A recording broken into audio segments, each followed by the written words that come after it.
High and hello सम्पूर्ण मेरो साथीहरूलाई म डिजे वर्कसपबाट चाहिँ बोल्दैछु र यति बेला हामी चाहिँ टोयोटाको चाहिँ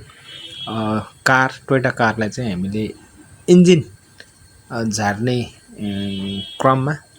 अर्थात् इन्जिन चाहिँ अब मोबिल सकेर चाहिँ सिज भएको हो होइन भन्ने कुराहरू चाहिँ हामी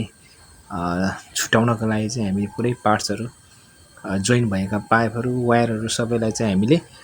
खोलिसकेका छौँ र अब हाम्रो अन्तिम घडी भनेको यहाँ बनाउने भनेको चाहिँ इन्जिनलाई कसरी झारिन्छ भनेर चाहिँ एउटा सानो दृश्य तपाईँहरूको माझ लिएर आएको छु र तपाईँहरूले जुनसुकै किसिमको गाडी होस् हामीलाई सम्झिनुहोस् डिजे अटो वर्कसपमा त्यसको लागि हाम्रो बनाउने प्रयास हामी गर्नेछौँ र गरि पनि रहेका छौँ र यसरी हामी चाहिँ ऱ्याममा कार राखेर कारलाई माथि उठाएर अनि इन्जिनलाई चाहिँ हामी ठ्याक्कै तलबाट चाहिँ हामी निकाल्ने गर्छौँ ल भन्दै आजको यो डिजे अटो वर्कसपबाट चाहिँ म तपाईँहरूलाई यही जानकारी दिँदैछु र तपाईँहरूको जुनसुकै किसिमको गाडीहरूमा समस्या आएको खण्डमा यहाँ माथि स्क्रिनमा मैले नम्बर दिएको छु त्यो नम्बरमा कल गरेर आउनु होला।